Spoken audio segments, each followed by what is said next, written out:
ម្ដាមនៃសាច់រឿងគឺគេនិយាយតាក់ទងទៅនឹងស្ត្រីចម្លែកម្នាក់ដែលបានផុសរូបកូនប្រុសរបស់គាត់នៅក្នុងបណ្ដាញសង្គម social media គាត់នឹងរៀបការឲ្យកូនប្រុសរបស់គាត់ដោយ free តែម្ដងបើសិនជាអ្នកណាគេចង់ធ្វើជាសង្សារជាមួយនឹងកូនប្រុសរបស់គាត់ក្រោយពីសាច់រឿងបានបង្ហាញតាក់ទងទៅនឹងនារីចម្លែកម្នាក់នឹងហើយតួឯកស្រីរបស់យើងដែលមានឈ្មោះថារ៉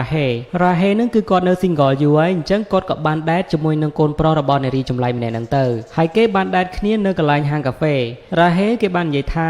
គេនឹងលេងនៅ single ទៀតហើយព្រោះគាត់បានដែតជាមួយនឹងកូនប្រុសរបស់នារីម្នាក់ដែលមានឈ្មោះថា Mapu Lady បន្ទាប់មកបរិសដែលត្រូវជាកូនប្រុសរបស់អ្នកស្រី Mapu Lady នឹងក៏បានមកដល់គាត់បានប្រាប់ថាសូមទោសផងដែលគាត់នឹងមកយឺតដោយសារតែគាត់នឹងរវល់ជាមួយនឹងការងារហើយបរិសម្នាក់នោះមានឈ្មោះថាហ៊ុនបច្ចៈអ្នកនរគ្នាតួឈ្មោះនៅក្នុងខ្សែរឿងនេះគឺជាតួឈ្មោះពិតប្រាកដតែម្ដងមានអត់បានកន្លែងឈ្មោះទេលុះបន្ទាប់មកពួកគេទាំងពីរនាក់ក៏បានចូលនៅក្នុងហាងកាហ្វេមួយនោះហើយក៏បានសំណេះសំណាលគ្នាគាត់បានប្រាប់ថាម្ដាយរបស់គាត់នឹងពិតជាតនេណាស់នៅមិននៅផុសរូបគាត់ដូចជាធ្វើទីផ្សារអីចឹងហើយណាមួយម្ដាយរបស់គេនឹងគឺតូចចិត្តដោយសារតែឃើញកូនប្រុសធ្វើការងារដែលល្អមានប្រាក់ខែដែលល្អហើយប៉ុន្តែនៅតែមិនទាន់មានសង្សារដូច្នេះហើយគាត់ក៏បានផុសធ្វើទីផ្សារឲ្យកូនតែម្ដងទៅហើយបើយើងស្ដាប់មើលទៅវាហាក់បីដូចជាចម្លែកដល់ហើយប៉ុន្តែតួស្រីរបស់យើងរ៉ាហេនោះគាត់មិនចាប់អារម្មណ៍នោះទេគាត់ថាមិនក៏បងឯងនៅ single រហូតដល់2ឆ្នាំមកអញ្ចឹងស្របពេលនោះប៉ាហ៊ុននឹងក៏បាននិយាយបន្លប់ថាគាត់នឹងចេញកាហ្វេឲ្យទាំងអស់ហើយគាត់ក៏បាននិយាយថាក្នុងថ្ងៃនេះគឺមិនបាច់ចាប់អារម្មណ៍អីច្រើនទេគឺគាត់ជាអ្នកភេទតែម្ដងរ៉ាហេគេបាននិយាយថាអត់អីទេថ្ងៃនេះខ្ញុំអ្នកចេញឲ្យក៏បានដែរគេទៅដើមគ្នាចេញថ្លៃកាហ្វេឲ្យគ្នាទៅវិញទៅម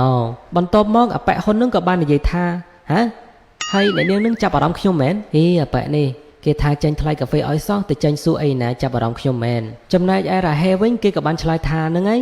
ហើយម្នាក់ស្រីនឹងក៏ណាស់ទៀតឆ្លើយស្របតាមតែម្ដងលុះប្រហែលបានជាមួយអាទិត្យមិនដឹងថាមួយអាទិត្យឬមួយក៏មួយថ្ងៃនោះទេរ៉ាហេគេបានជួបជាមួយនឹងមិត្តភក្តិរបស់គេម្នាក់ដែលមានឈ្មោះថាយ៉ុងអ៊ីនគេបាននិយាយសួរនាំតាក់ទងទៅនឹងមិត្តប្រុសរបស់រ៉ាហេយ៉ុងអ៊ីនបាននិយាយថាគាត់ស្គាល់អាប៉ែហ៊ុននឹងដែរតើគាត់គឺជាមនុស្សល្អណាស់ប៉ុន្តែថាអាប៉ែហ៊ុននឹងគឺអត់សូវមានមិត្តភក្តិនោះទេហើយណាមួយគាត់គឺជាកូនកព្រាទៀតផងប៉ុន្តែរ៉ាហេគេបែរជានិយាយប្រាប់ថ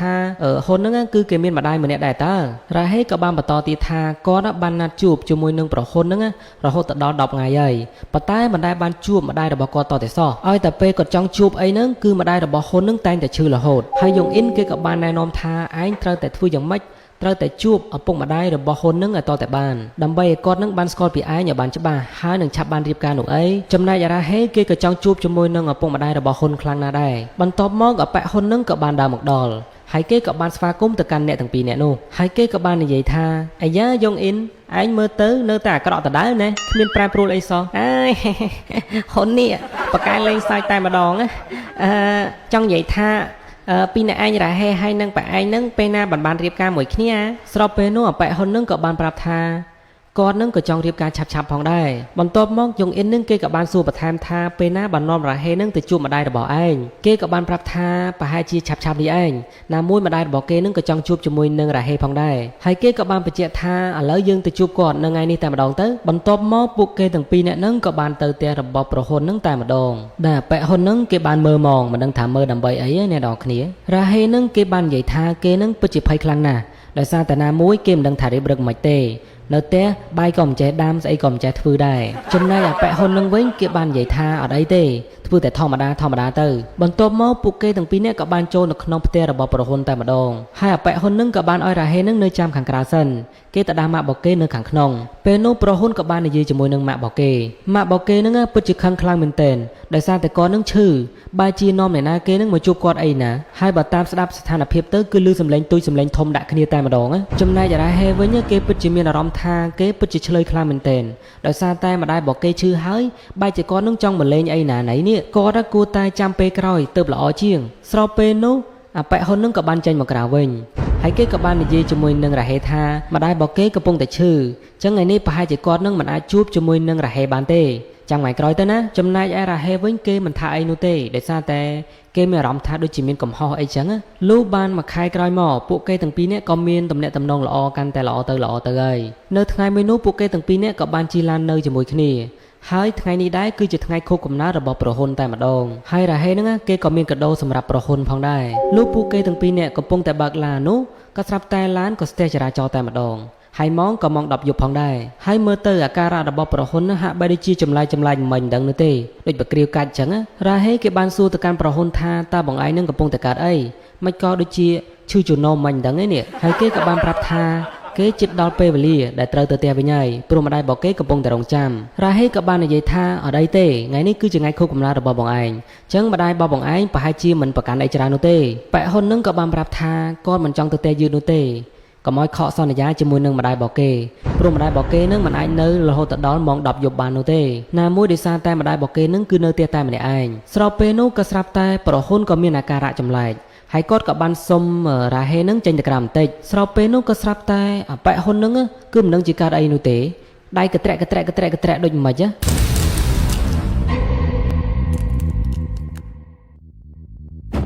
បន្ទាប់មកប៉ែហ៊ុននឹងក៏បានចូលមកក្នុងឡានវិញហើយរ៉ាហេគេក៏បានសួរថាម៉េចហើយអត់អីទេឬបន្ទាប់មកប៉ែហ៊ុននឹងក៏បានជូនរ៉ាហេមកដល់ផ្ទះរបស់គេវិញហើយរ៉ាហេបាននិយាយថានៅពេលដែលបងដល់ផ្ទះកុំភ្លេចខលទូរស័ព្ទមកប្រាប់ខ្ញុំផងបាយហើយណាស្របពេលនោះដែរក៏ស្រាប់តែរ៉ាហេគេទៅដឹងថាគេភ្លេចឲ្យកាដូទៅកាន់ប្រហ៊ុនបាត់ហើយអញ្ចឹងគេត្រូវតែយកកាដូនឹងទៅឲ្យប្រហ៊ុនវិញនៅកន្លែងផ្ទះរបស់គេតែម្ដងពេលដែលគេបានជិះឡានទៅដល់ផ្ទះរបស់ប្រហ៊ុននោះគេក៏បាននិយាយថាអូឱកាសនេះគឺជាឱកាសល្អគេបានជួបជាមួយនឹងប្រហ៊ុនផងជួបជាមួយនឹងម្ដាយប្រហ៊ុនផងគេក៏បាននិយាយដែរថាប្រហែលជាម៉ោងហ្នឹងប្រហ៊ុនគេដេកឲ្យតែដឹងបន្ទាប់មកគេក៏បានចុចកណ្ដឹងផ្ទះរបស់ប្រហ៊ុនតែម្ដងពេលនោះសំឡេងក៏បានឮចេញមកដែលសំឡេងគឺជាសំឡេងរបស់ម្ដាយប្រហ៊ុនតែម្ដងហាអ្នកណារកអីហ្នឹងហាបន្ទាប់មកទៀតក៏ស្រាប់តែសំឡេងហ្នឹងក៏ដូរទៅជាប្រហ៊ុនវិញពេលដែលស្ដាប់នឹងដែររ៉ាហេគេក៏បានតបថាខ្ញុំរ៉ាហេខ្ញុំបានភ្លេចកាដូឲ្យទៅកាន់ប្រហ៊ុនដូច្នេះខ្ញុំក៏យកវានឹងមកឲ្យគាត់តែម្ដងទៅស្របពេលនឹងដែរម្ដាយរបស់ហ៊ុននឹងក៏បានឆ្លោះគ្នាជាមួយនឹងគាត់ទៅដែលម្ដាយហ៊ុនហើយនឹងហ៊ុននឹងកំពុងតែឆ្លោះគ្នាគឺឆ្លោះគ្នាខ្លាំងតែមែនទេណាគឺមានការវាយបន្ទប់គ្នាតែម្ដងរ៉ាហេគេកាន់តែនៅមិនសំណុកទៀតហើយដោយសារតែដូចជាលឺសំឡេងកាន់តែខ្លាំងទៅហើយស្របពេលនោះប៉ែហ៊ុននឹងក៏បានបើកទ្វារឲ្យគេតែម្ដងហើយនៅលើរាងកាយរបស់ប៉ែហ៊ុនស្នាមមុខស្នាមកអីហ្នឹងគឺហាក់បីដូចជាត្រូវណាគេខ្វាចត្រូវណាគេអាអីចឹងចំណែករ៉ាហេពេលដែលគេបានឃើញប្រហ៊ុននឹងមានសភាពដល់ថ្នាក់នោះគេក៏បានឆ្ងល់តែម្ដងមិនក៏ម្ដាយប្រហ៊ុននឹងធ្វើបាបគេដល់ថ្នាក់នឹងអញ្ចឹងហើយនឹងមែនគឺជាមូលហេតុដែលប្រហ៊ុននឹងមិនអាចចេញទៅណាបានយូរឲ្យតែខ្ទង់ម៉ោង10គឺតែងតែវិលត្រឡប់ប្រទេសវិញហើយរ៉ាហេគេក៏ចង់និយាយគ្នាជាមួយនឹងម្ដាយប្រហ៊ុនតែម្ដងដែលរ៉ាហេនឹងគេហៅម្ដាយរបស់ប្រហ៊ុននឹងឈ្មោះថាអ្នកស្រីលីរ៉ាហេគេក៏បានបន្តថាម្ដាយរបស់បងធ្វើអញ្ចឹងគឺជ្រុលពេកហើយអញ្ចឹងខ្ញុំនឹងនិយាយជាមួយគាត់ឲ្យបានច្បាស់ហើយគេក៏បានសម្រុកចូលទៅក្នុងផ្ទះរបស់ប្រហ៊ុនពេញតាណាពេញតន័យតែម្ដងពេលដែលចូលទៅនឹងដែរក៏ស្រាប់តែអត់ឃើញមានណាគេនៅក្នុងផ្ទះនឹងផងហើយបន្តិចទៀតនេះអ្នកទាំងគ្នានឹងដឹងការពិតហើយថាវានឹងមានរឿងអីកើតឡើងពេលដែលគាត់បានចូលទៅរកក្នុងបន្ទប់ទឹកកន្លែងផ្សេងក៏មិនឃើញហើយគាត់ក៏បានមកសួរប៉ែហ៊ុននឹងម្ដងទៀតហើយចុះម្ដាយបងឯងនៅណាមិនក៏ខ្ញុំរកមិនឃើញសោះអញ្ចឹងអំឡុងពេលនោះក៏ស្រាប់តែប៉ែហ៊ុនក៏បាននិយាយសម្លេងជាម្ដាយរបស់គាត់តែម្ដងគាត់តែងតែមានការខឹងសម្បានៅពេលដែលកូនប្រុសរបស់គាត់ចេញដំណើរយូរពេកហើយគាត់តែងតែផ្លាស់ប្ដូររាងកាយគ្នារវាងប៉ែហ៊ុនហើយនិងអ្នកស្រីម៉ាភូលេឌីពេលនោះរ៉ាហេគេពិតជាឆ្ងល់ខ្លាំងមែនទែនថាប៉ែហ៊ុននឹងនិយាយអីប្រេះផ្ដាស់តើគេនឹងកំពុងតែចង់លេងសើចជាមួយនឹងគាត់មែនហើយប៉ែហ៊ុនដែលធ្វើជាសម្លេងម្ដាយរបស់គេនោះក៏បាននិយាយថា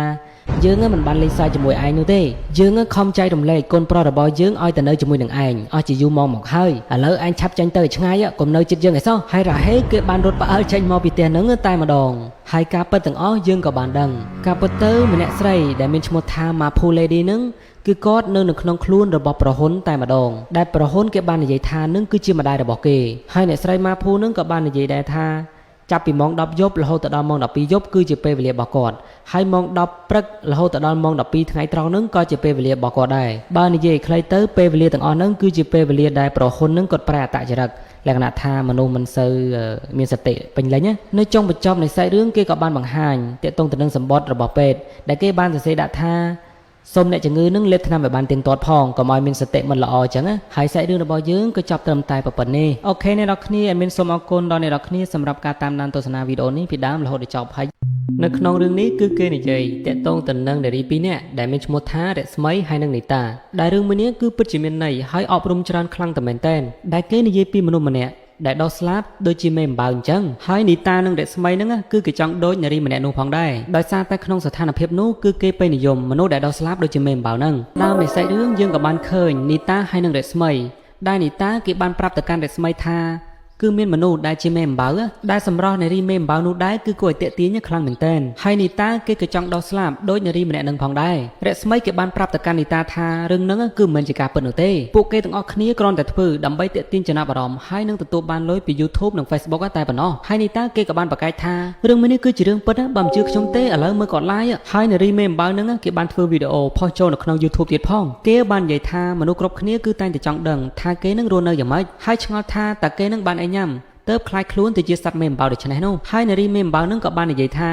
គេនឹងគឺញ៉ាំតែបន្លែហើយនឹងផ្កាតែប៉ុណ្ណោះហើយក៏ផឹកទឹកផឹកអីដូចជាមនុស្សផងដែរងាកមកមើលពីនីតាហើយនឹងរស្មីណែវិញពួកគេទាំងពីរនេះបានប្រកែកគ្នាទាក់ទងទៅនឹងនារីមេអំបៅម្នាក់នោះរស្មីគេនៅតែមិនជឿទៅលើរឿងមួយនឹងនោះទេប៉ុន្តែនីតាគេនៅតែប្រកែកក្តែងថារឿងនឹងគឺជារឿងពិតព្រោះអីមានដុកទ័រដែលល្បីបានស្កេនទៅកាន់រូបរាងកាយរបស់នារីមេអំបៅម្នាក់នោះស្កេនទៅក៏ឃើញថានារីម្នាក់នឹងគឺមានឆ្អឹងខ្នងឆ្អឹងកងឆ្អឹងស្លាបដូចជាមេអំបៅពិតប្រាកដពិតមែនណាលុះបន្ទាប់មករស្មីគេក៏បានវិលត្រឡប់ទៅកាន់ផ្ទះរបស់គេវិញហើយគេនឹងគឺបានដេកមើលវីដេអូរបស់កញ្ញាដ៏ស្លាប់ខ្លាចទៅជាមេអំបៅនឹងមើលគឺមើលមិនឈប់តែម្ដងហើយគេក៏បានស្រាវជ្រាវទាក់ទងទៅនឹងព័ត៌មានអស់នឹងតែម្ដងទៅហើយគេក៏បានរកឃើញថានារីដែលបានខ្លាចទៅជាសត្វមេអំបៅនឹងគឺគេទទួលបានលុយពីក្រុមហ៊ុនដែលបានពិសោធន៍ធ្វើឲ្យមនុស្សខ្លាចទៅជាសត្វមេអំបៅដែលលុយដែលពួកក្រុមហ៊ុនទាំងអស់នឹងបានឲ្យនោះគឺច្រើនខ្លាំងទៅមែនទែនរហូតដល់$5 លានណោះបន្ទាប់ពីបានដឹងរឿងនឹងទាំងអស់ហើយរស្មីគេក៏បានឆាតជាមួយនឹងនីតាដែលគេនិយាយពីនារីមេអំបៅម្នាក់នឹងថានារីមេអំបៅទាំងអស់ហ្នឹងគឺគេធ្វើដើម្បីតែលុយតែប៉ុណ្ណោះ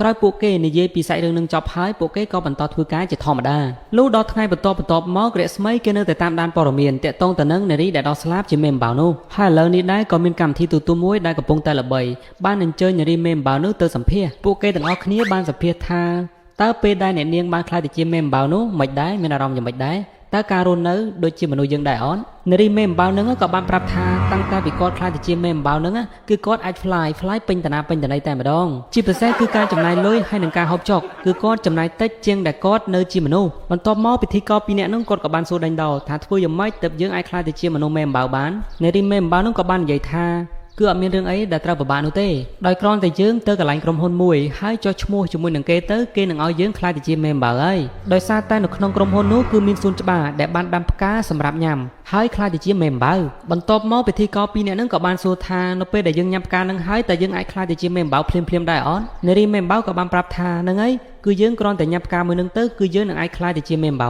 ហើយគេក៏បានប្រាប់ពីអាសយដ្ឋានរបស់ក្រុមហ៊ុនមួយនោះផងដែរក្រោយពីរស្មីគេបានដឹងនៅព័ត៌មានទាំងអស់នឹងហើយគេក៏បានកត់ទុកនៅក្នុងសភៅលុះបានពីថ្ងៃក្រោយមករស្មីគេក៏ធ្វើការជាធម្មតាហើយក៏បានដឹងថានីតាមិនដឹងជាទៅណានោះទេគឺគេបានឈប់សម្រាកមិនដឹងជាទៅណានោះទេបន្ទាប់មកនីតាគេក៏បានចេញមកភ្លាមដែលគេបាត់ខ្លួនប្រហែលថ្ងៃហ្នឹងគឺគេទៅកន្លែងក្រុមហ៊ុនហ្នឹងទេតើសំខាន់ណាស់អ្នកនរគ្នានីតាហ្នឹងគេមិនសមលាឈប់នោះទេដោយសារតែនីតាឥឡូវនេះដែរគឺគេមានលុយរហូតដល់$5 លានឯណោះលុះដល់ស្អែកឡើងរស្មីគេក៏បានទៅកន្លែងក្រុមហ៊ុនមួយនោះដើម្បីចូលខ្លួនខ្លាយទៅជាមនុស្សមេអំបៅហើយមនុស្សគ្រប់គ្នាដែលនៅក្នុងទីក្រុងនោះដែរក៏ចង់ខ្លាយខ្លួនទៅជាសត្វមេអំបៅផងដែរបន្ទាប់មកក៏មានមនុស្សជាច្រើនទៅកាន់ទីតាំងកន្លែងក្រុមហ៊ុនមួយនោះរហូតដល់ក្រុមហ៊ុនកន្លែងហ្នឹងដែរគឺស្ទះទៅដោយមនុស្សតែម្ដងបន្ទាប់មកទៀតពួកគេក៏បានវាយដណ្ដើមដើម្បីញ៉ាំផ្កាមួយនោះហើយរស្មីគេក៏បានដណ្ដើមបែបផ្កាមួយនោះបានហើយក៏បានញ៉ាំខ្លាយទៅជាសត្វមេអំបៅបាត់ទៅ I can fly តោះ fly together fly ជាមួយនឹងខ្ញុំបន្ទាប់ពីរស្មីគេបានខ្លាយទៅជាមនុស្សមេអំបៅនោះរួចមកគេក៏បានរស់នៅតែនៅក្នុងបន្ទប់នោះទេលុះមួយរយៈក្រោយមកទៀតក៏ស្រាប់តែនៅក្នុងទីក្រុងរបស់មនុស្សគឺចលាចលពោពេញទៅដោយសត្វមេអំបៅតែម្ដងក៏ព្រោះតែពួកអ្នកទាំងអស់គ្នានឹងគឺបានខ្លាយទៅជាសត្វមេអំបៅហើយ fly ពេញតាណាពេញតន័យតែម្ដងសំខាន់ពួកសត្វមេអំបៅទាំងអស់នឹងដែរគឺបានញ៉ាំផ្ការបស់គេអ្នកដំណើរនឹងទៀតហើយពួកអ្នកទាំងអស់គ្នានឹងក៏បានខឹងសម្បាហើយក៏បានរាយការណ៍ទៅកាន់ឋានៈដឹកនាំបន្តមកទៀតមិត្តភ័ក្តិរបស់គេនីតានោះក៏បានខលមកកាន់រស្មីដែលនីតាបាននិយាយប្រាប់ថាគឺក្រុមហ៊ុនដែលបានធ្វើកិច្ចសន្យានោះគឺគេមិនបានឲ្យលុយគ្រប់ចំនួននោះទេហើយឥឡូវនេះដែរពួកគេទាំងអស់គ្នាកំពុងតែខ្វះខាតលុយដើម្បីទិញអាហារសម្រាប់ញ៉ាំហើយឥឡូវនេះនីតានឹងគេខលមកកាន់រស្មីដើម្បីសុំខ្ចីលុយខ្លះបន្ទាប់មកពួកគេទាំងពីរនាក់ក៏បានណាត់ជួបគ្នាមិនតន់ទាំងបានជួបគ្នាស្រួលបួលផងក៏ស្រាប់តែគឺមានសត្វប្រគួយមួយក្បាលដែលវាបានស៊ីសត្វមេអំបៅទាំងអស់នោះឥឡូវមានមនុស្សប្រគួយសម្រាប់ស៊ីមនុស្សមេអំបៅទៀតនេះ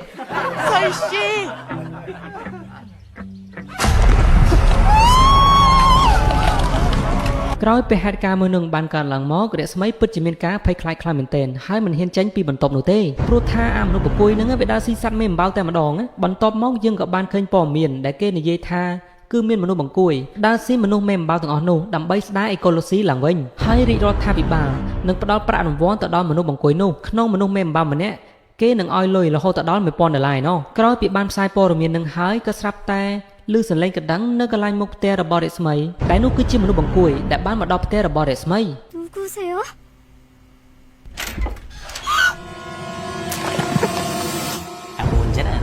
ហើយរស្មីមិនដឹងជាទៅជាយ៉ាងណានោះទេហើយនៅចុងបញ្ចប់នៃខ្សែរឿងគេក៏បាននិយាយប្រាប់យើងថាមនុស្សសម័យឥឡូវគឺចូលចិត្តចង់ដោះស្លាប់ដោយខ្លួនឯងគ្មានស្ដាប់អ្នកណាគេនោះទេហើយមនុស្សសម័យឥឡូវគឺងាយស្រួលក្នុងការបញ្ចុះបញ្ចូលទៅតាមការផ្សព្វផ្សាយរបស់បណ្ដាញសង្គមគ្រាន់តែគេផ្សាយបែបនេះបែបនោះក៏យកគំរូតាមតែម្ដងហើយតែងតែពេញនិយមធ្វើតាមគ្នាដោយមិនគិតពីផលប៉ះពាល់អ្វីទាំងអស់ជាពិសេសគឺរឿងដែលមិនល្អពួកគេទាំងអស់គ្នាតែងតែយកវានឹងយកមកធ្វើត្រាប់តាមទាំងដែលដឹងថាអារឿងដែលយើងកំពុងតែធ្វើនឹងគឺវាគ្មានអីចំណេញដល់យើងនោះទេហើយរឿងរបស់យើងក៏មកដល់ទីបញ្ចប់ត្រឹមនេះនៅក្នុងរឿងនេះគេនិយាយតាក់ទងទៅនឹងក្រុមគ្រួសារមួយដែលក៏ជួបរឿងចម្លែកដែលយើងទាំងអស់គ្នាសឹងតែមិនជឿតែម្ដងតោះចង់ដឹងថាមានរឿងអ្វីនោះទៅស្ដាប់ជាមួយនឹង admin ទាំងអស់គ្នាតែម្ដងទៅនៅក្នុងរង្វង់គ្រួសារនេះដែរគឺមានសមាជិកច្រើនអ្នកហើយក៏មានក្មេងប្រុសតូចម្នាក់ដែលមានអាយុត្រឹមតែ2ខួបតែប៉ុណ្ណោះនៅល្ងាចមួយនោះក្រុមគ្រួសាររបស់ពួកគាត់ក៏បានអង្គុយញ៉ាំស្រាជួបជុំគ្នា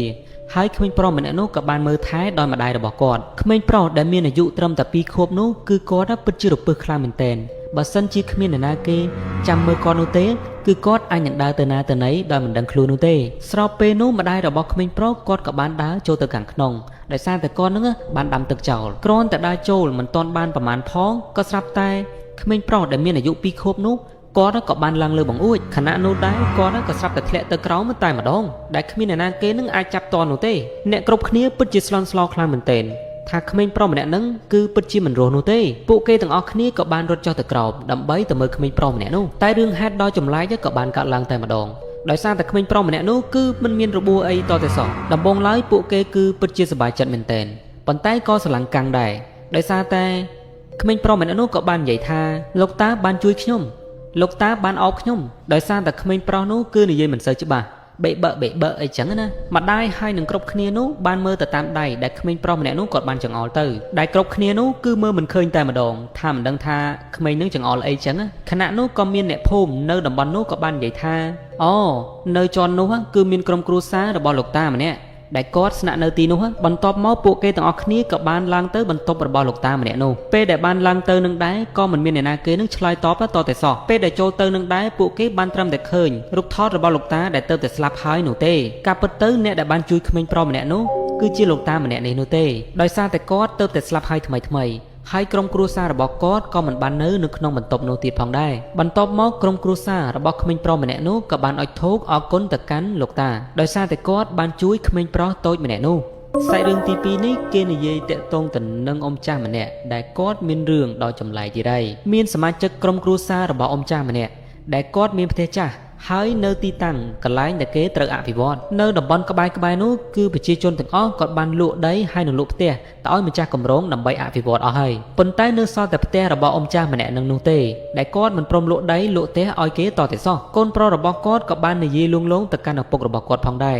ថាឲ្យលក់ផ្ទះលក់ដីនឹងទៅឲ្យគេទៅហើយយើងទៅនៅកន្លែងថ្មីប៉ុន្តែលោកតាម្នាក់នឹងគឺគាត់មិនព្រមនោះទេគាត់មិនព្រមលក់ជាដាច់ខាតតែម្ដងទោះបីជាក្រុមការងារទាំងអស់នឹងយកกระดาษមកឲ្យលោកតាសញ្ញេឬមួយក៏ឲ្យគាត់នឹងចុះហត្ថលេខាដើម្បីឲ្យគេនឹងអាចធ្វើការងារនៅទីតាំងកន្លែងនឹងបានក៏គាត់នឹងគឺមិនព្រមចុះតែម្ដងកូនប្រុសរបស់គាត់ក៏បាននិយាយថាប្រហែលជាលោកតានៅនឹកលោកយាយឲ្យមើលទៅដោយសារតែលោកយាយបានស្លាប់នៅទីតាំងផ្ទះមួយនេះនៅថ្ងៃមួយនោះកូនប្រុសរបស់គាត់ក៏បាននិយាយបញ្ចុះបញ្ចូលឲ្យប៉ារបស់គាត់នឹងលក់ផ្ទះនឹងទៅខណៈនោះគាត់ក៏មានការខឹងសម្បារជាខ្លាំងហើយជំងឺរបស់គាត់ក៏បានរើឡើងតែម្ដងស្របពេលនោះលោកតាក៏បាននាំទៅមន្ទីរពេទ្យបាត់ទៅអំឡុងពេលដែលលោកតាកំពុងតែសម្រាកនៅក្នុងមន្ទីរពេទ្យនោះកូនប្រុសរបស់គាត់ក៏បានយល់ព្រមចុះហត្ថលេខាដើម្បីឲ្យក្រុមអ្នកអភិវឌ្ឍទាំងអស់នោះចូលទៅរុះរើផ្ទះរបស់គាត់ទៅណាមួយដោយសារតែគាត់នឹងគឺមានផ្ទះថ្មីហើយហ្នឹងអញ្ចឹងត្រូវនៅផ្ទះចាស់ដល់ណាទៀតក្រោយពីបានចុះកិច្ចសន្យាហើយនោះក្រុមអ្នកអភិវឌ្ឍទាំងអស់នោះក៏បានទៅរុះរើផ្ទះរបស់លោកតាតែម្ដងក្រុមការងារទាំងអស់ហ្នឹងក៏បានឃើញដងមួយដែលលោកតានឹងគឺតែងតែយាមតាំងតែពីដំបូងមកម្លេះក្រុមការងារទាំងអស់ហ្នឹងគឺពិតជាឆ្ងល់ខ្លាំងមែនទែន ថាមូលហេតុអីបានជាអណ្ដូងមួយនឹងគឺមានគម្របហើយមានថ្មសង្កត់បិទយ៉ាងជិតល្អយ៉ាងនេះដោយមិនបង្អង់យូរពួកគេទាំងអស់គ្នាគឺចាប់ផ្ដើមបើកគម្របអណ្ដូងនឹងតែម្ដងហើយក៏ស្រាប់ត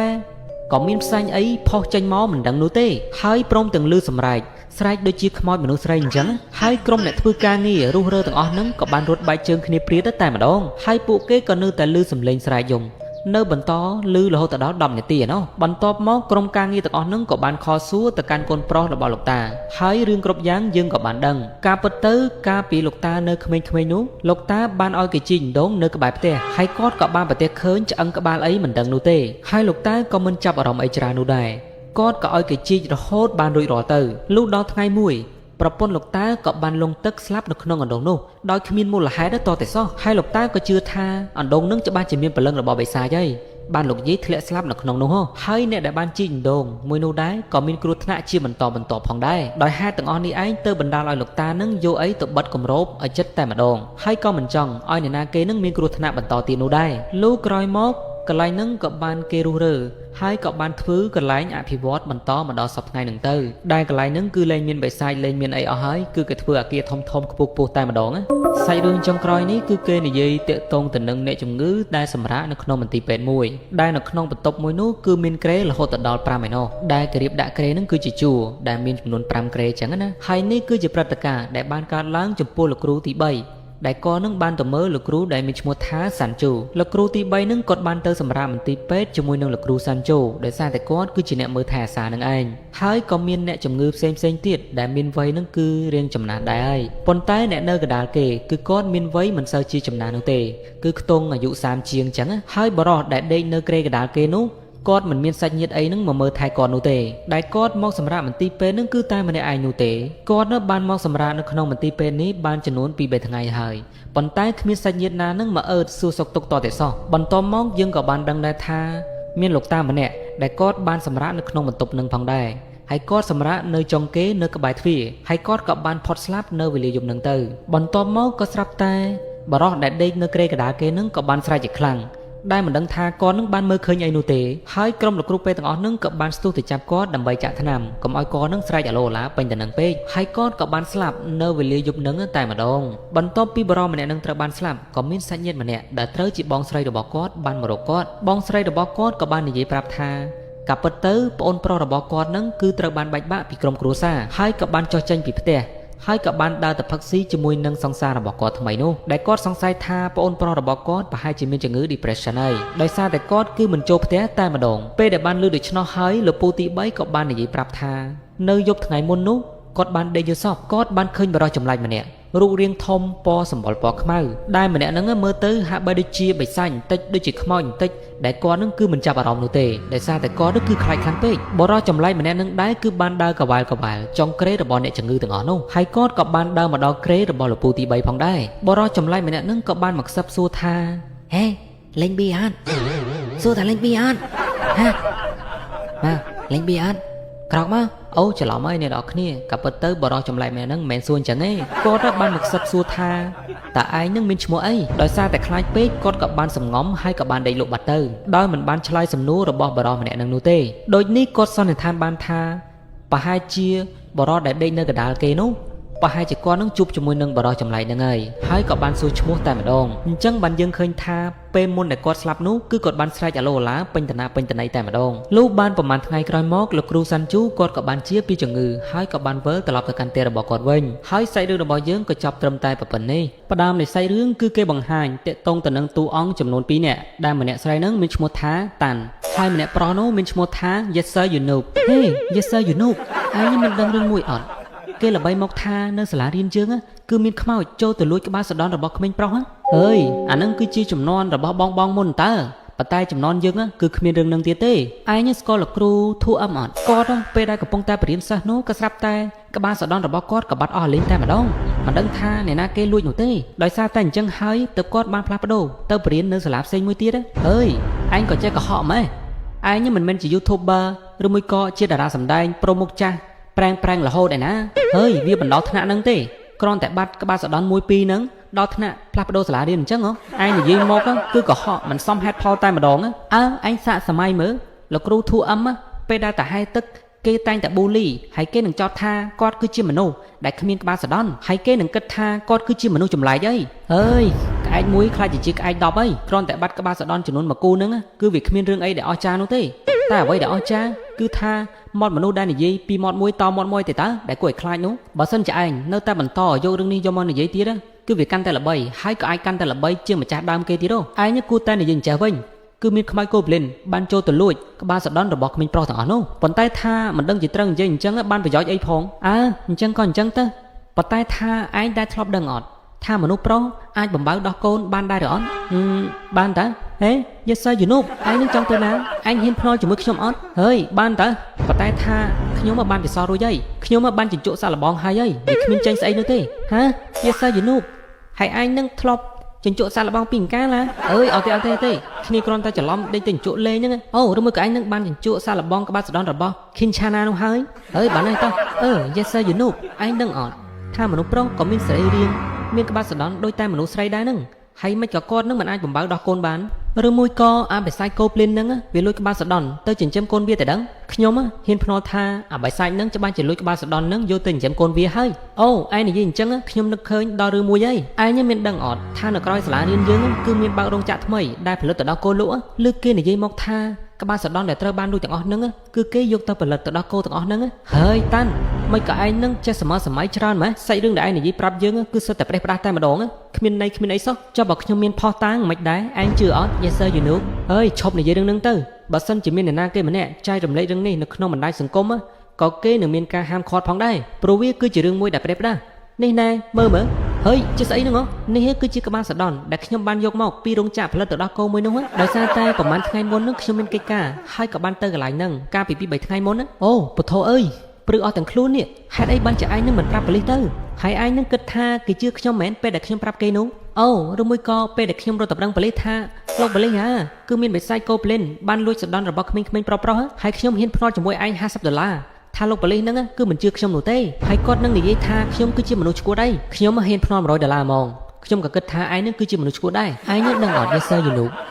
កាលពីខ្ញុំបានទៅរោងចក្រមួយនោះគឺខ្ញុំបានឃើញបន្ទប់របស់ CEO នៅក្នុងរោងចក្រនោះបន្ទប់របស់គាត់ចាក់សោច្រើនជាន់តែម្ដងហើយ CEO នៅក្នុងក្រុមហ៊ុននឹងដែរមានឈ្មោះថាអឹមសុចវាពិតជាគួរឲ្យសង្ស័យខ្លាំងណាស់ដែលបន្ទប់របស់ CEO ចាក់សោច្រើនជាន់ដល់ថ្នាក់ហ្នឹងតាមគំនិតខ្ញុំគិតថា CEO អឹមសុចនោះគាត់ច្បាស់ជាបិសាចកូប្លិនជាមិនខាននោះទេពួកឯងអស់គ្នាពិតជាធ្វើការបានល្អខ្លាំងណាស់ទោះបីជាការងារ OT មួយនេះពួកឯងមិនបានលុយខែក៏ដោយប៉ុន្តែពួកឯងអស់គ្នានៅតែខំធ្វើការដដែលអរគុណហើយណាឡងតកែមិនទៅទេឬជារឿងរបស់យើងកុំសួរច្រើនអីណាតើបិសាចកូប្លិនមួយហ្នឹងវាមុខមាត់ដូចខ្មោចអញ្ចឹងហេយេសើយូនូបឯងកុំនិយាយអញ្ចឹងដោយសារតែប៉ាគ្នានៅកន្លែងហ្នឹងដែរហ្នឹងខ្ញុំនិយាយតាក់ទងទៅនឹងអាម្នាក់ឈ្មោះអឹមសុចហ្នឹងតាហើយតាន់មិនក៏ឯងនឹងថតវីដេអូអញ្ចឹងឯងប្រយ័ត្នតែគេចាប់បានគេប្តឹងយើងវិញចុះបើសិនជាគាត់មិនមែនជាបិសាចកូប្លិននឹងទៅតែយើងធ្វើមិនទៅហើយកុំបារម្ភអីព្រោះយើងគឺជាក្មេងដែលមិនទាន់គ្រប់អាយុឲ្យគេកាត់ទោសហេណាហេច្បាប់គេចាប់ផ្ដើមអនុវត្តចាប់ពីក្មេងអាយុ14ឆ្នាំឡើងទៅហេណាអញ្ចឹងយើងចាំថតព្រឹត្តិការណ៍ដែលពិតប្រាកដទៅអញ្ចឹងប៉ុន្តែថាធ្វើយ៉ាងម៉េចទៅគាត់ចេញមកវិញទៅនោះយើងនាំគ្នាចូលទៅខាងក្នុងតែម្ដងទៅអេតាន់ឈួតទេមិនក៏ឯងចូលទៅខាងក្នុងអញ្ចឹងខ្ញុំគិតថាប្រហែលជាគាត់នឹងកំពុងតែលួចក្បាលសដន់ដាក់នៅក្នុងបន្ទប់របស់គាត់ហើយបើតាមការសង្ស័យរបស់ខ្ញុំគាត់ច្បាស់ជានៅក្នុងបន្ទប់នេះជាមិនខាននោះទេហើយចប់ហើយយើងមានដឹងអត់ថានៅកន្លែងហ្នឹងគឺមានកាមេរ៉ាសុវត្ថិភាពហើយចប់បើសិនជាគ្មានផុសតាងអីតើយើងគួរតែធ្វើម៉េចហើយ Yes sir you know មិនក៏ឯងនឹងល្ងងម៉េចយើងនឹងគ្រាន់តែប្រាប់គេទៅថាពួកយើងគ្រាន់តែចុះមកលេងតែប៉ុណ្ណោះព្រោះថារោងចក្រមួយនេះល្បីនៅក្នុង YouTube ហើយប៉ុន្តែទង្វើហ្នឹងគឺវាពិតជាគួរឲ្យអាម៉ាស់ណាស់ដែលយើងនិយាយកុហកនោះហើយកុំនិយាយច្រើន Yes sir you know ឆាប់យកឧបករណ៍ពីក្នុងកតាបរបស់ខ្ញុំមកហើយមិនក៏ឯងនឹងមានឧបករណ៍ត្រៀមទុកអញ្ចឹងហើយនៅក្នុងសាលាគេហៅរហស្សនាមខ្ញុំថាខ្ញុំតូចតែតាន់ខ្ញុំតាន់ជាងដំបិតហើយចុះក្មេងមកពីណាហ្នឹងកុំនិយាយច្រើនលោកអឹមសុចលោកគឺជាបិសាចកូប្លិនតាមែនដែរទេហើយតូចតែតាន់ច្រឡំហេតាន់មិនក៏ឯងនឹងនិយាយអញ្ចឹងអាក្មេងអស់នេះតើពួកឯងកំពុងតែចង់ចូលគុកហើយមែនទេហេតុអីបានជាពួកឯងនិយាយផ្ដេសផ្ដាសអញ្ចឹងលោកអឹមសុចតើលោកឯងកំពុងតែលាក់ក្បាលសដន់ទាំងអស់ហ្នឹងនៅឯណាឆាប់ប្រាប់យើងភ្លាមតាន់ឈប់ទៅខ្ញុំគិតថាវាខុសហើយណាឈប់ទៅហេសួស្ដីខ្ញុំឈ្មោះថាបាត់ដំបងហេខ្ញុំមកនៅក្នុងបន្ទប់អឹមសុចអើយគ្មានចង្រៃខ្ញុំសុំវល់ណាខ្ញុំមិនដឹងថាប្រពន្ធរបស់ខ្ញុំឲ្យលុយឯងប្រមាណនោះទេប៉ុន្តែថាសុំឯងលាក់ការងារនេះជាសម្ងាត់ណាកុំប្រាប់អ្នកណាគេដឹងឲ្យសោះណាក កុំប្រាប់រឿងនេះទៅអ្នកណាគេសោះខ្ញុំនឹងឲ្យលុយឯងជាច្រើនណាហាហើយចោរឿងស្អីហ្នឹងហ៎អត់យល់ហើយគាត់គឺមិនមែនជាបិសាចកូភ្លិននឹងមែនតើហើយព័ត៌មានដែលខ្ញុំតែងតែលើនោះគឺគ្រាន់តែជាពាក្យចចាមអារាមពិតមែនអត់ណោះអើយឯងនឹងគួរតែជឿទៅដូចខ្ញុំបាននិយាយប្រាប់ឯងតាំងតែពីដំបូងមកម្លេះហ៎វាគ្មានបិសាចកូភ្លិនកូអីណាណៃនោះទេជឿខ្ញុំទៅមួយវិញទៀតបើសិនជាលោកអឹមស៊ុចនោះមិនបានយកស្រីទៅដេកនៅក្នុងបន្ទប់គាត់ទេយើងច្បាស់ជាជាប់ទោសពីបទទៅបំផ្លាញទ្រព្យសម្បត្តិរបស់គេហើយណា Yes ត្រូវហើយយេសើយនូបយើងក៏ទទួលបានប្រាក់ពីលោកម្នាក់នោះផងដែរដើម្បីបំបត្តិមាត់រឿងមួយនេះហើយបានហើយតាន់ខ្ញុំទៅសិនហើយណាហេយេសើយនូបឈប់សិនមើលឯងតែងតែនិយាយប្រាប់ខ្ញុំថាបិសាចកូភ្លិនគឺមិនមាននោះទេប៉ុន្តែហេតុអីបានជាឯងនឹងជួយខ្ញុំអញ្ចឹងអូព្រោះយើងគឺជាមិត្តភក្តិនឹងគ្នានោះអីបើសិនជាយើងមិនមែនជាមិត្តភក្តិនឹងគ្នានោះទេអញ្ចឹងយើងក៏មិនអាចដឹងរឿងមួយនេះផងដែរអើយត្រូវហើយមិនក៏ឯងនឹងនិយាយអីប្លែកៗម៉េចហើយឯងនឹងគិតថាខ្ញុំគឺជាបិសាចកូភ្លិនត្រូវហើយបើសិនជាឯងមិនមែនជាបិសាចកូភ្លិននឹងទេឯងដោះឲ្យយើងមើលតិចមើលបើសិនជាឯងមានក្បាលសដន់មានន័យថាឯងគឺជាមនុស្សប៉ុន្តែបើសិនជាឯងគ្មានទេឯងគឺជាកូភ្លិនដែលច្បាស់កលែតហ្មងអត់ទេខ្ញុំគឺជាមនុស្សស្លូតត្រង់មិនក៏ឯងនឹងចោទខ្ញុំអញ្ចឹងទៅវិញហាមានមនុស្សគ្រប់គ្នាបាននិយាយថាបើសិនជាមនុស្សម្នាក់ខំបដិសេធដល់ថ្នាក់នេះវាច្បាស់ជាមានអីលាក់បាំងជាមិនខាននោះទេអើយអត់ទេគ្នាមិនគិតអញ្ចឹងទេមិនក៏ឯងនឹងចោទគ្នាអញ្ចឹងហាអូខេអត់អីចាំគ្នាបង្ហាញក៏បានដែរនេះមើលទៅមិនដែរឃើញអត់ថាវានៅទាំងអស់ហ្នឹងខ្ញុំគឺជាមនុស្សទេសូមឯងនឹងជឿខ្ញុំទៅហើយពេញមួយជីវិតរបស់ខ្ញុំនេះខ្ញុំមិនដែលបង្ហាញអីឲ្យមនុស្សស្រីមើលអញ្ចឹងទេសយហ្មងអូព្រះអើយយេសើយនូបឯងពិតជាមិនមែនបិសាចកូភ្លិនមែនតើវ៉ៃហើយត្រូវហើយព្រមទាំងឯងផងដែរក៏មិនមែនជាបិសាចកូភ្លិនអីនឹងដែរខ្ញុំព្រមជឿរឿងហ្នឹងក៏ដោយសារតែឯងនឹងមានអំណាចនឹងច្រើនខ្លាំងពេកទៅខ្ញុំចេះតែជឿសិនទៅប៉ុន្តែថាក្បាលសដន់របស់ឯងពិតជាស្រស់ស្អាតខ្លាំងមែនទែនហ្មងហ៎ឯងនិយាយស្អីហ្នឹងឯងដឹងទេថាបិសាចកូភ្លិនមួយហ្នឹងគឺវាមានភ្នែកពីរហើយនឹងមានក្បាលសដន់ច្រើនខ្លាំងណាស់ព្រោះអីថាវាបានលួចពីមនុស្សជាច្រើនអ្នកហេលោកកូភ្លិនសូមលោកយកវាទៅដើម្បីធ្វើជាការដោះដូរសម្រាប់អ្វីដែលលោកនឹងឲ្យខ្ញុំនោះហើយលោកក៏បានសន្យាថានឹងឲ្យដងពីរដែលខ្ញុំប្រាថ្នាចង់បាននោះមកឲ្យខ្ញុំឥឡូវយកគាត់ទៅណាអរគុណ friend ដែលបានឲ្យវាមកខ្ញុំ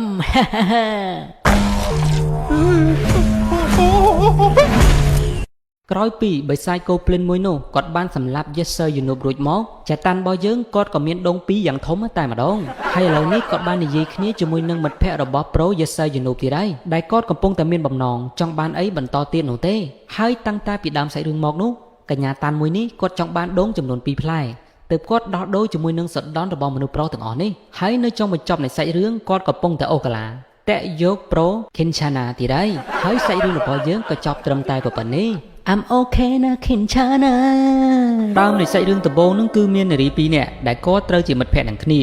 ម្នាក់នឹងគឺមានឈ្មោះថាជីនហ៊ីហើយម្នាក់ទៀតមានឈ្មោះថាយូរីឥឡូវនេះដែរយូរីនឹងគឺត្រូវចេញពីផ្ទះរបស់គាត់នឹងរយៈពេល3ថ្ងៃដោយសារតែយូរីគាត់គឺជាអ្នកចំនួនហើយគាត់ក៏មានចិញ្ចឹមឆ្កែមួយក្បាលដែលមានឈ្មោះថា Cloud ស្របពេលនោះយូរីនឹងគាត់ក៏បានខលទៅកាន់ជីនហ៊ីឲ្យទៅមើលថែអាសាឆ្កែរបស់គាត់ហើយនឹងមើលតែឲ្យគាត់ផងហើយគាត់ក៏បានសន្យាថានឹងឲ្យលុយទៅកាន់ជីនហ៊ីនឹងចំនួន 10,000 វ៉ុនពេលនឹងដែរជីនហ៊ីនឹងគេក៏បានយល់ព្រមហើយគេក៏បានរៀបចំខ្លួននឹងទៅភ្លាមតែម្ដងពេលនោះគាត់ក៏បានប្រាប់ម៉ាក់របស់គាត់ផងដែរថាគាត់នឹងទៅផ្ទះរបស់យូរីរយៈពេល3ថ្ងៃពេលទៅដល់បន្ទប់របស់យូរីនោះគេនឹងគឺស្គាល់លេខកូដស្គាល់អីតែម្ដងបន្ទាប់មកជន់ហ៊ីនឹងគេក៏បានមើលថែអាសាឆ្កែនឹងបានយ៉ាងល្អដោយការមើលថែអាសានឹងគឺនាំវាដើរលេងឲ្យចំណីវាញ៉ាំឲ្យបានទៀងទាត់លុះដល់ម៉ោង7យប់ជន់ហ៊ីនឹងគេក៏បានឮសំឡេងចម្លែកដែលសំឡេងនឹងគឺឮមកពីក្រោមអគារតែម្ដងហើយគេនឹងក៏បានគិតថាអាសំឡេងនឹងប្រហែលជាសំឡេងរបស់អ្នកធ្វើសំណង់ឬមួយក៏អគារនៅខាងក្រោមអីហើយគេក៏មិនចាប់អារម្មណ៍អីច្រើននោះដែរថាមានរឿងអីនោះលុះចូលដល់ថ្ងៃទី2ជន់ហ៊ីនឹងគេក៏បាននាំឆ្កែនាំអីនឹងចេញទៅក្រៅ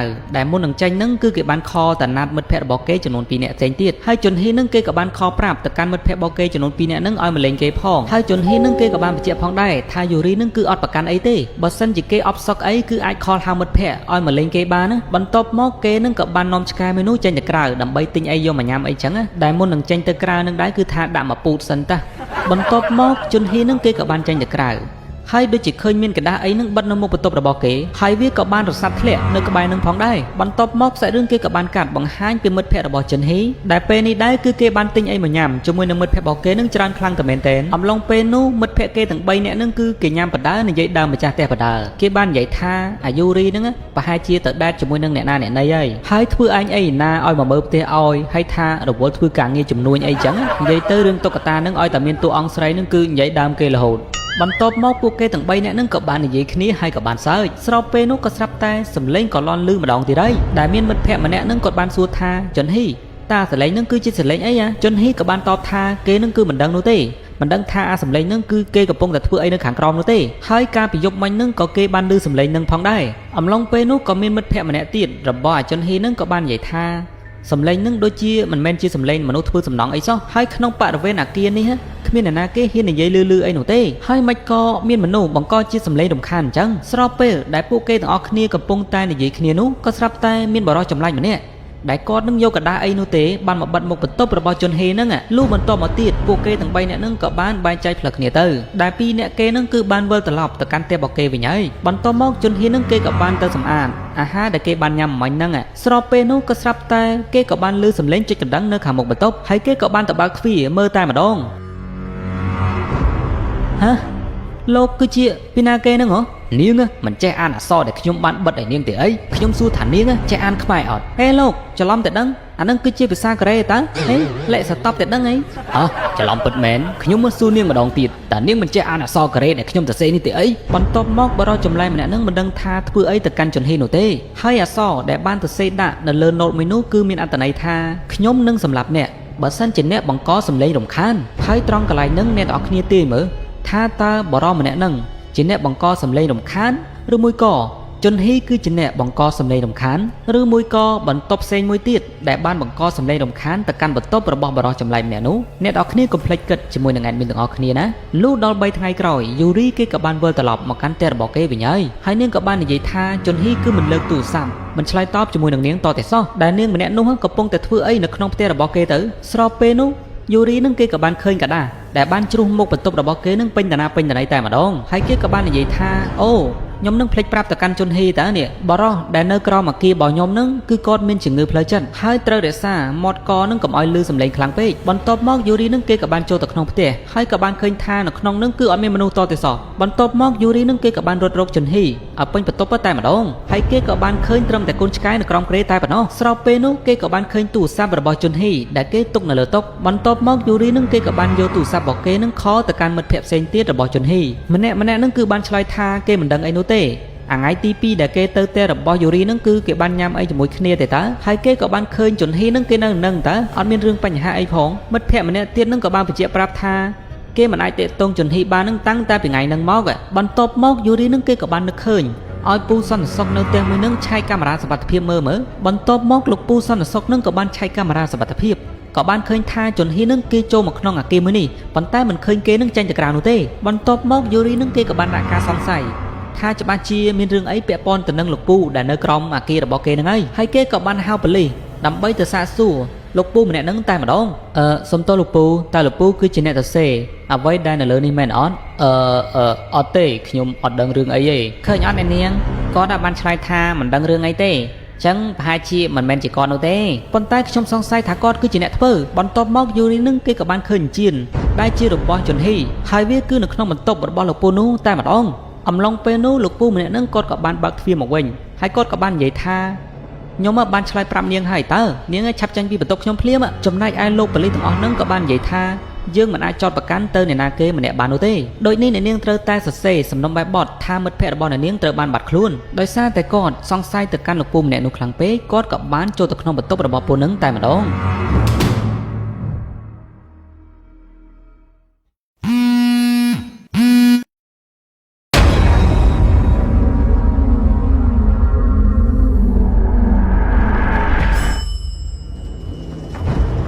ហើយយូរីគេក៏បានទៅជួលអ្នកធ្វើសោឲ្យមកគាស់ទ្វាររបស់ផ្ទះរបស់ពូនោះស្របពេលនោះគេក៏បានស្វែងរកជន់ហ៊ី ពេញតាណាពេញតាណីតែម្ដងហើយគេក៏បានរកឃើញនាងនៅក្នុងបន្ទប់ដាក់ខោអាវអំឡុងពេលដែលយូរីគេបានជួយសង្គ្រោះជន់ហ៊ីនោះជន់ហ៊ីគេក៏បានប្រាប់ថា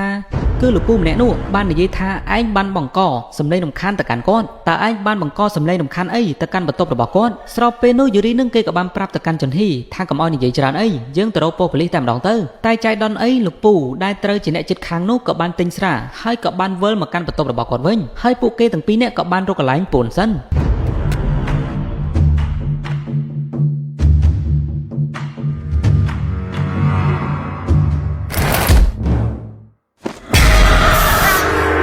ក្រោយពីពួកគេទាំងពីរនាក់បានវាយទៅកាន់ពូម្នាក់នោះរួចមកលោកពូម្នាក់នោះក៏បានត្រូវប៉ូលីសចាប់ហើយនឹងត្រូវចូលគុករយៈពេល6ខែក្រោយពីហេតុការណ៍ទាំងអស់នោះបានកើតឡើងចំពោះជន់ហ៊ីហើយនិងយូរីមកពួកគេទាំងពីរនាក់នឹងគឺតែងតែមានការភ័យខ្លាចខ្លាំងតែមែនទែនហើយយូរីគេក៏បានផ្លាស់ប្ដូរផ្ទះទៅនៅកន្លែងផ្សេងផងដែរបន្ទាប់ពីរឿងមួយនឹងបានកើតឡើងហើយក៏រំលងជាច្រើនខែច្រើនឆ្នាំមកលោកពូម្នាក់នោះគាត់ក៏បានចេញពីគុកមកវិញហើយគាត់ក៏បានទៅនៅកន្លែងផ្ទះរបស់គាត់សារជាថ្មីម្ដងទៀតហើយស្របពេលនោះយើងក៏បានឃើញមានក្រុមគ្រួសារថ្មីបានទៅនៅផ្ទះរបស់យូរីហើយលោកពូម្នាក់នោះមិនដឹងថាយកអីនោះទេដល់ពីក្រោមពីដានឡើងទៅលើដែលបង្កជាសម្លេងរំខានទៅដល់បន្ទប់អ្នកផ្សេងនឹងឯងហើយគាត់ក៏បានស្រែកថា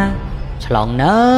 អូខេអ្នកនរគ្នាសាច់រឿងរបស់យើងគឺបានមកដល់ទីបញ្ចប់ហើយយ៉ាងម៉េចដែរបងប្អូនទាំងអស់គ្នាសាច់រឿងមួយនេះគឺល្អមើលដូចតែមានថាដែរអត់បើនិយាយឲ្យខ្លីទៅនៅចិត្តខាងដែលត្រូវជាពូម្នាក់នោះគឺគាត់មានជំងឺផ្លូវចិត្តហើយគេក៏បាននិយាយប្រាប់យើងដែរតើថាយើងនៅផ្ទះអញ្ចឹងគឺតែងតែមានសម្លេងរំខាននឹងឯងយើងនៅចិត្តខាងគ្នាគឺមិនអាចគេចផុតពីសម្លេងរំខានសម្លេងចាក់បាសឬមួយក៏សម្លេងច្រៀងពេលយប់អីនោះទេដូចនេះយើងត្រូវតែចេះអធិស្ឋានឲ្យគ្នាដោយសារតែយើងគឺជាអ្នកចិត្តខាងនោះអីដែលមិនមែនអាងអីអាងបាញ់បោះសម្លាប់ឬមួយក៏ធ្វើអីដែលមិនត្រឹមត្រូវនោះទេចេះយកយល់ចេះនិយាយដោះស្រាយបញ្ហាជាមួយនឹងគ្នាទៅគឺវាបានបាត់ទៅហើយអូខេសាច់រឿងរបស់យើងគឺមានតែប៉ុណ្្នឹងឯងអរគុណដល់អ្នកអូគាត់ចិត្តមកដល់ហើយនេះអូព្រះអើយបន្ទប់ទឹកខ្ញុំមិនទាន់សម្អាតផងអូមកដល់ហើយនេះ Yes welcome to my home ហាស្អីគេហ្នឹងជំរាបសួរចង់ញ៉ាំស្វាយហ៎ខ្ញុំបរៀនញ៉ាំស្វាយហើយអ្នកនាងត្រូវជាប្រពន្ធរបស់មិត្តភក្តិរបស់ខ្ញុំត្រូវអត់អូពេជ្រឯងមកដល់ហើយតោះចូលមកក្នុងសិនមកនៅក្នុងរង្វង់គ្រួសារមួយដែលមានសមាជិក3នាក់ដែលកូនតូចនោះមានឈ្មោះថាសង់ម្ដាយឈ្មោះថាសៃនាងហើយឪពុកនោះមានឈ្មោះថាវីលៀមនៅក្នុងថ្ងៃនេះគ្រួសាររបស់គេនឹងកំពុងតែរងចាំមនុស្សម្នាក់ដែលនោះគឺជាមិត្តភក្តិរបស់វីលៀមដែលគេមកពីប្រទេសអាមេរិកហើយមកសុំស្នាក់អាស្រ័យនៅក្នុងផ្ទះវីលៀមប្រហែលជា2 ថ្ងៃសិនម្នាក់នោះគាត់មានឈ្មោះថាពេជ្រ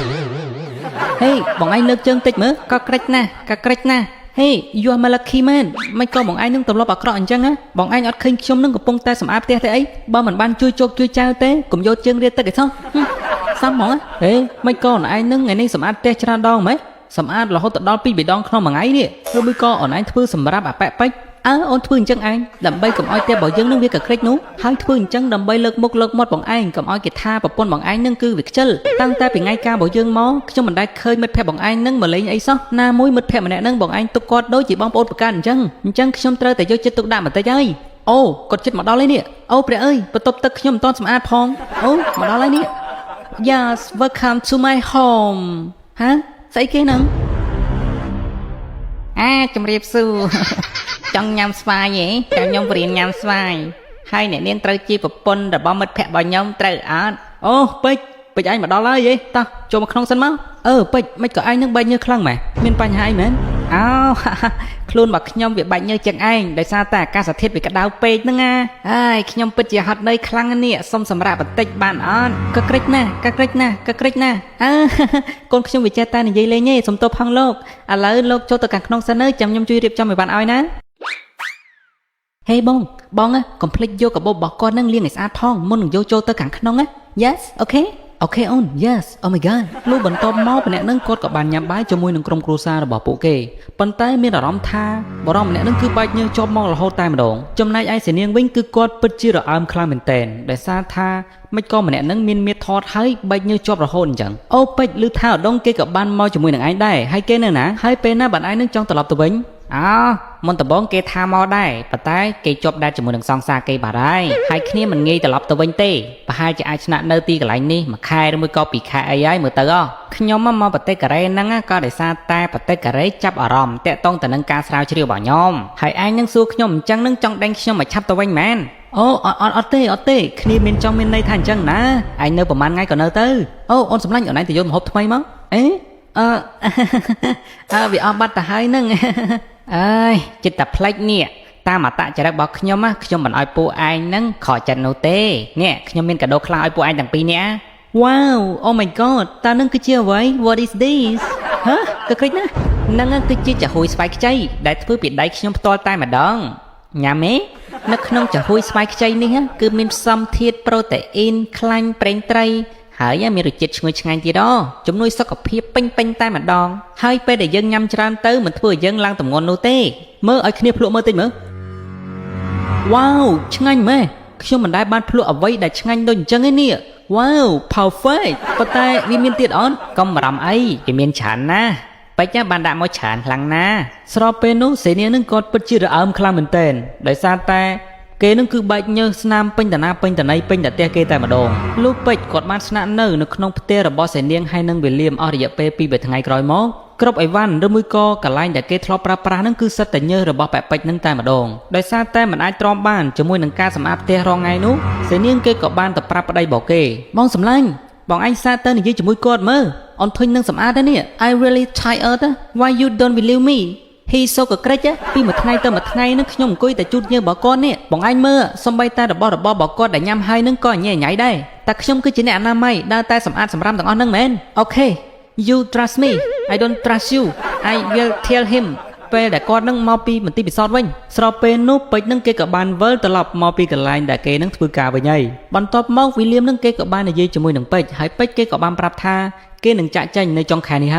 ហើយសេនាងគេក៏បានប្រាប់ទៅកាន់ប្តីរបស់គេថាបងឯងគួរតែប្រាប់គាត់មើលទៅហាក់បីដូចជាគាត់ឈឺមិនដឹងនោះទេបងគួរតែណែនាំគាត់នឹងឲ្យទៅពេលទៅប្រហែលជាឈឺអីក៏មិនដឹងបែកញើសជាប់រហូតអំឡុងពេលនោះសេនានឹងគេក៏បានចាប់អារម្មណ៍ថាប្តីរបស់គេដូចជាមានរាងស្វែលមិនដឹងនោះទេអំឡុងពេលនោះវីលៀមនឹងគេក៏បានប្រាប់ប្រពន្ធគេថាគេមានអារម្មណ៍ដូចជាឡើងសាច់ដុំដោយមិនចាំបាច់ហាត់ប្រាណហើយគេក៏សង្ស័យថាប្រហែលជាគេនឹងញ៉ាំអាចហួយស្វាយខ្ចីស្អីគេនឹងហើយបន្ទាប់មកសេនានឹងគេក៏បានយកអាចហួយស្វាយខ្ចីនឹងយកមកភ្លក់មួយម៉ាត់ហើយក៏ឃើញថារសជាតិរបស់វាពិតជាមានរសជាតិឈ្ងុយឆ្ងាញ់ខ្លាំងមែនទែនលុះកន្លងផុតប្រហែលជា2-3ថ្ងៃក្រោយមកសកម្មភាពរបស់ពេជ្រនឹងគឺកាន់តែចម្លែកទៅហើយដែលគេនឹងគឺផឹកទឹកច្រើនខ្លាំងតែមែនទែនបន្ទាប់មកសេនានឹងគេក៏បានប្រាប់ទៅកាន់វីលៀមថាពេជ្រដូចជាកាត់អីមិនដឹងនោះទេផឹកទឹកច្រើនខ្លាំងណាស់បន្ទាប់មកវីលៀមនឹងគេក៏បានទៅរកពេជ្រហើយក៏បានទាញកណាត់ដែលគ្របនឹងចេញស្របពេលនោះក៏ស្រាប់តែឃើញសភាពសាច់របស់ពេជ្រហ្នឹងមិនដឹងថាអ្នកណាគេកាត់នោះទេ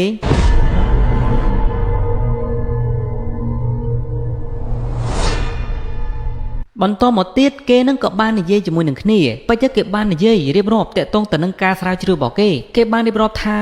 នៅកន្លែងក្រុមហ៊ុនរបស់គេបានស្រាវជ្រាវចាហួយស្វាយដងខ្ចីចាហួយស្វាយខ្ចីដែលវាគឺជាអាហារទី1ដែលយកធាតុផ្សំចេញពីសាច់មនុស្សហើយសាច់នោះគឺជាសាច់របស់យើងផ្ទាល់តែម្ដងហើយសាច់ដែលបានបាត់បង់ទាំងអស់នេះវានឹងដកមកវិញនៅពេលដែលយើងផឹកទឹកឲ្យច្រើនហើយមនុស្សជាតិរបស់យើងលែងខ្វះអាហារទៀតហើយគ្រាន់តែញ៉ាំចាហួយដងខ្ចីជាមួយនឹងសាច់របស់មនុស្សនេះគឺយើងនឹងមានសុខភាពល្អហើយនឹងមានសាច់ដុំដោយមិនចាំបាច់ហាត់ប្រាណនោះទេមិនមែនចាហួយដងខ្ចីទេគឺចាហួយស្វាយខ្ចីអំឡុងពេលនោះវីលៀមនឹងគេក៏បាននិយាយថាអាហារទាំងអស់ហ្នឹងពិតជាអស្ចារ្យពិតមែនយើងទាំងអស់គ្នានឹងលែងចំណាយទៅលើការទិញម្ហូបទៀតហើយយើងក៏ទទួលបានរៀងដែលយើងចង់បានផងដែរលុះថ្ងៃស្អែកឡើងសេនាងនឹងគេក៏បានគិតចំណូលចំណាយរបស់គេហើយគេក៏បានដឹងថាបើសិនជាយើងញ៉ាំតែរបស់ហ្នឹងគឺយើងនឹងកាត់បន្ថយការចំណាយច្រើនខ្លាំងទៅមែនទែនចំណែកឯវីលៀមគេបាននិយាយប្រាប់ទៅកាន់ប្រពន្ធរបស់គេថាចាប់ពីពេលហ្នឹងទៅយើងញ៉ាំតែម្ហូបហ្នឹងបានហើយសេនាងគេក៏បានបន្តថាបើសិនជាយើងញ៉ាំតែរបស់មួយហ្នឹងចុះយើងបានអីផលិតវាទៀតទៅបើសិនជាវាអស់ប្តីរបស់គេនឹងក៏បានប្រាប់ថាយើងមិនបាច់បារម្ភអីច្រើនទេចាំឲ្យពេជ្រនឹងគឺជាអ្នកផលិតឲ្យយើងញ៉ាំបន្តទៀតហើយចាហួយស្វាយខ្ចីនេះគឺនឹងក្លាយទៅជាអាហារដែលអ្នកគ្រប់គ្នាចង់ញ៉ាំនៅពេលអនាគតសូម្បីតែអាឡែអាលីនជាតាអីហ្នឹងក៏ចង់កំងអាហ្នឹងចេញពីពេជ្របយមានផងដែរលុះថ្ងៃបន្ទាប់ពួកគេទាំងអស់គ្នាក៏បានអង្គុយមើលទូរទស្សន៍ហើយក៏ស្រាប់តែពេជ្រនឹងគេបានចេញមកពីបន្ទប់ទឹកហើយក៏បានយកទឹកញ៉ាំអីចឹងហើយកូនប្រុសរបស់គេខ្យងនឹងក៏ស្រាប់តែធំក្លិនស្អីឈ្ងុយមិនដឹងនោះទេអំឡុងពេលនោះក៏ស្រាប់តែគេក៏បានហត់ទៅខំសាច់របស់បរិមម្នាក់នោះបាត់ទៅពេជ្រគេបានស្រែកប្រាប់ថាឯងកុំញ៉ាំសាច់មួយនឹងឯសោះព្រោះវាមិនអាចញ៉ាំបាននោះទេឯងញ៉ាំបានតែសាច់ដែលជ្រុះចេញពីសាច់យើងតែប៉ុណ្ណោះពេលដែលបានលឺពេជ្រគេនិយាយដូច្នោះស្រាប់តែវីលៀមគេក៏បានឃ្លានសាច់របស់ពេជ្រតែម្ដងហើយគេក៏បានទៅរើសសាច់ដែលជ្រុះចេញពីសាច់របស់ពេជ្រយកមកញ៉ាំតែម្ដងលុះដល់ថ្ងៃបន្ទាប់ក៏មានរឿងហេតុចម្លែកកើតឡើងនៅក្នុងផ្ទះមួយនោះវីលៀមបងទៅណាបាត់ហើយវីលៀមមានរឿងអីចេះតើមានអ្នកណាគេនៅទៀតដែរអត់តើអូនចង់សាកសាច់របស់ពេជ្រដែរអត់វាឆ្ងាញ់ខ្លាំងណាស់ហើយ អូនគួរតែសាកទៅ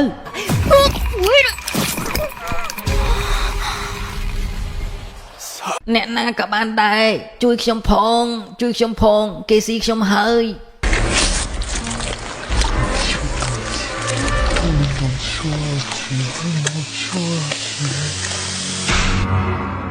អូម៉ាក់តើលោកពូម្នាក់នោះគាត់ទៅណាបាត់ហើយអូម៉ាក់អត់ដឹងទេកូនមិនដឹងថាគាត់នឹងទៅណានោះទេប្រហែលជាគាត់នឹងត្រឡប់ទៅវិញឲ្យដឹងអូលោកពូម្នាក់ហ្នឹងគាត់វិលត្រឡប់ទៅកាន់សហរដ្ឋអាមេរិកវិញហើយកូនតើកូនកំពុងតែនឹកពូនឹងមែនអត់បាទកូននឹកនឹងឯងអូតែថាខ្លួនរបស់ប៉ាមានក្លិនឈ្ងុយដូចជាលោកពូម្នាក់ហ្នឹងអញ្ចឹងនេះ